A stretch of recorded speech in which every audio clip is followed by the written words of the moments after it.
Just did a quick drive up to the next town to mail something. Just drop it in the letterbox.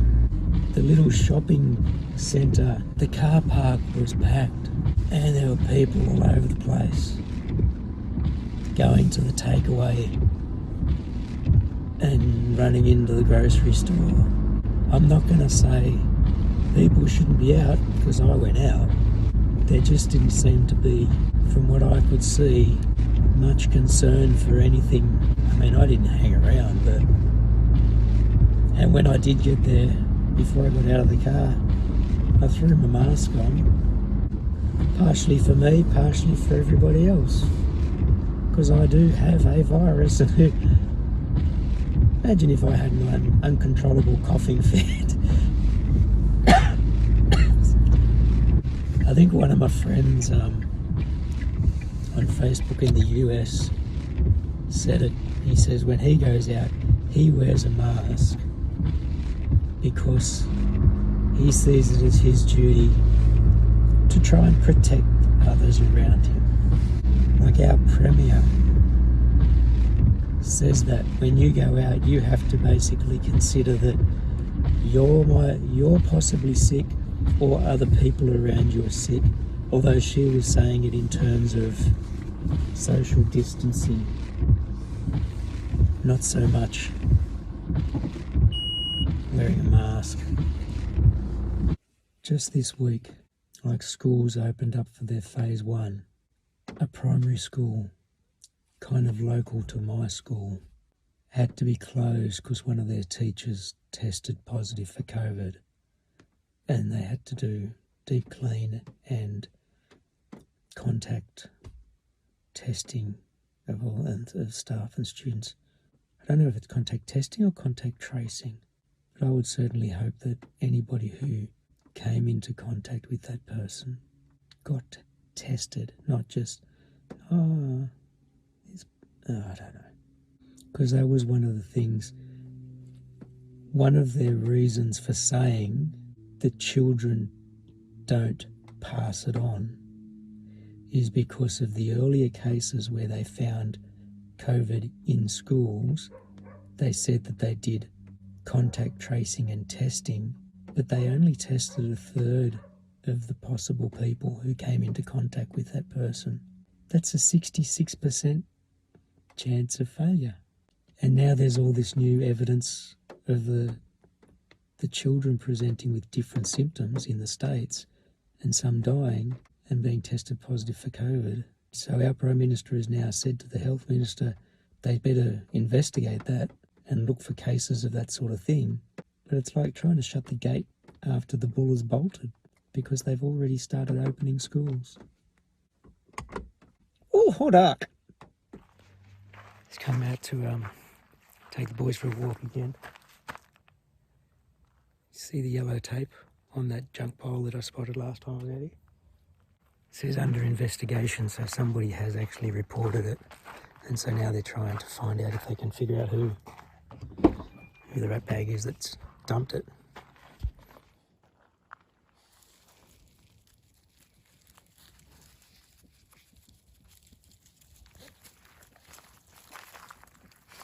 I needed to do this for my sanity, my mood, not my sanity.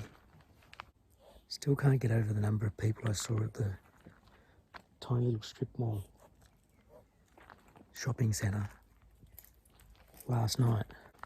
Checked the coronavirus stats this morning, what my wife did, and messaged me, and then so I did. And Australia, like, our numbers are still aren't huge. Tipped over 7,000 cases countrywide, 98 deaths, but there was 30 additional cases just last night, like yesterday. And it's because government has said we're relaxing restrictions, and everybody else has just gone boom, out. Like they were allowing as of Friday restaurants to open up again with a maximum of 10 customers. And they reported on There's one chain of restaurants called Rashos, and they only opened for dinner. And they wanted to cash in on the fact that they were being allowed to reopen, so they opened at 12:01 a.m. Friday morning, so that they were still in the their nighttime slot. And they showed images of, like, the place was crowded. Like, people are in there, and I don't think they're definitely not physically distancing, social distancing. Our principal's decided to go with the term physical distancing because he doesn't want people to be antisocial. But we do need to stress that you need to keep your distance. Right, Loki? Come on. So as you can tell, my voice is obviously still a bit trashed. This will be a test for the lungs. Kangaroos. Is that what you can smell, Sam? Kangaroos? You want to take off into the bush? Got ready this morning, hoping my wife had decided where she wanted the greenhouse to go. And she said she did. She took me out on the lower deck and she pointed to where that was. So I've got to take that down. The idea of having the greenhouse where she wants it is that it's close to the house, which is fair enough, and it's on a level ground. But I've got to figure out what I'm going to do with all of that, as well as this. I asked her what I was going to do with all this skirting, and she was asking what skirting, because we've had it that long now that we forgot. She goes, "Oh, you got that like 10 years ago."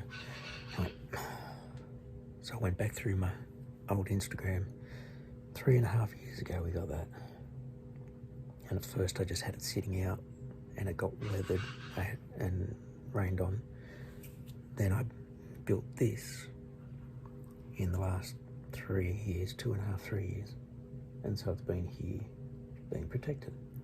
Some of that stuff is almost, it was about 4.5 metres long because it just fit in the van when I first went and collected it.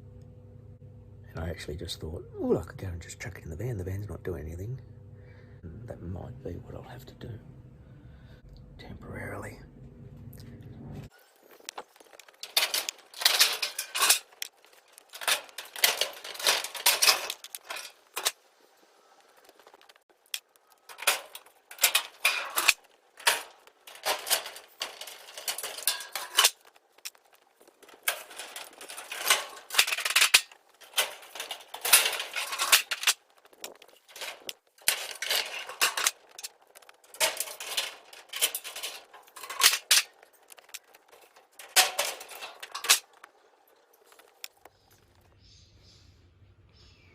Am I stirring up stuff for you or what?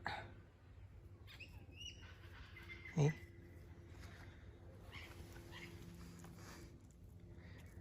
There should be stuff around. I haven't got anything.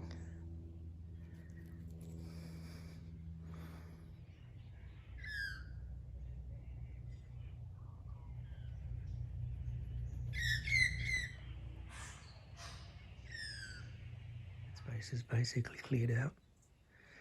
I've still got some stuff there, some stuff there. I'll have to show you this in the morning. I've basically thrown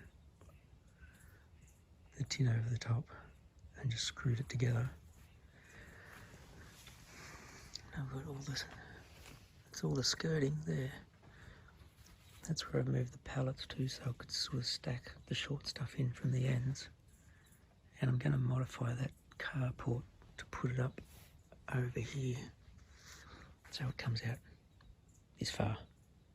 But it'll protect that and give me something that's out of the way to clear that space. The reason I've covered it over, I wasn't considering doing that because the forecast has been for good weather for at least the week. But it started to spit rain on me and the sky looks dark. It's horrible looking. It's part of my working from home stuff at the moment. We're meant to be back full time, but my breathing's still not 100% and my voice is obviously still gone. I'm not allowed to just work from home 5 days a week while we're in phase one, which this week we're still going to be in the second week of phase one. Kids in once a day. They've made a new timetable for year 11, like year 12, where they have a period or like a class each day. I've got 2 year 11 classes, one on Wednesday, one on Thursday, then year 12 on Friday. My lesson last Friday went pretty good with the year 12 good video Zoom lesson. 2 hours. The principal has said I'm allowed 2 days working from home still. He's doing that with all the staff. The Monday, tomorrow and Tuesday are my sick days. I've got to take sick leave. Take my classes Wednesday, Thursday, because they're in the afternoon. The year 12 on Friday's in the middle of the day, so I'll just basically do a whole day. Being that tomorrow is going to be a non-work day, technically, I'm going to try and finish that off. It's been slow going, like I haven't been flat out like I might normally be when I'm doing this sort of stuff. But it's something that needs to get done, and hopefully if I can get out early enough tomorrow and the weather's good, I can get that shelter down and then set up behind these 2 sheds just to cover the timber stack, protect it from the weather. I think that might work out. I'll hopefully get that done tomorrow. So now that the sun's out and the rain is gone, because I started doing all this 2 days ago. So you can see my stack of pallets is gone. All the timber that was stored there, apart from that framing timber, basically moved it over here behind the sheds. So there's all that skirting board, and they are, most of them, 4 to 4.5 metres long. Some of the hardwood sleepers and some of the other timber. And then I put the pallets down here because they work so well as storage to get all the shorter pieces. But as night was falling, I started to feel rain and started seeing it on top of the timber. So I threw this over and just quickly screwed it together, and I'm glad I did because it started raining heavy that night and it rained all day yesterday. So now I'll take all this off, continue pulling that stuff out of there, and I'll dismantle that so I can reassemble it here in some way so that's just a shorter cover.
that area is now clear. That's where the greenhouse is going to go.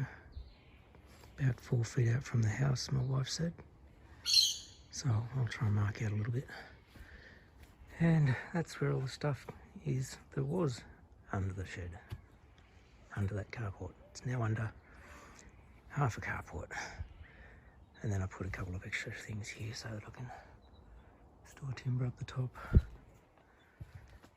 And I might still put some metal down here like I had before. I don't know. That might make it hard to get this stuff out. Maybe not. Maybe a tarp. And there's my short timber storage and my concreting pegs and other hardwood stuff. So it's still organised. That's just above my head height. And then as I walk out, so that's not too bad. And if I keep walking straight out, I just fit under this. So I'll probably cut this off back here, because this carport will not be a carport ever again. We want a better one for out front. This wasn't big enough. We need one that covered both cars. But I can easily just slide this stuff along. I need to put another brace about halfway along. About halfway along there, up to the top to sort of support it. So it doesn't sag in the centre. There we go, last thing for the day. That's basically the size of the greenhouse. 8 feet, 6 feet. 4 feet out from the wall of the house. Allows us to come around from the laundry area. Plenty of room here, and then the door's going to be there.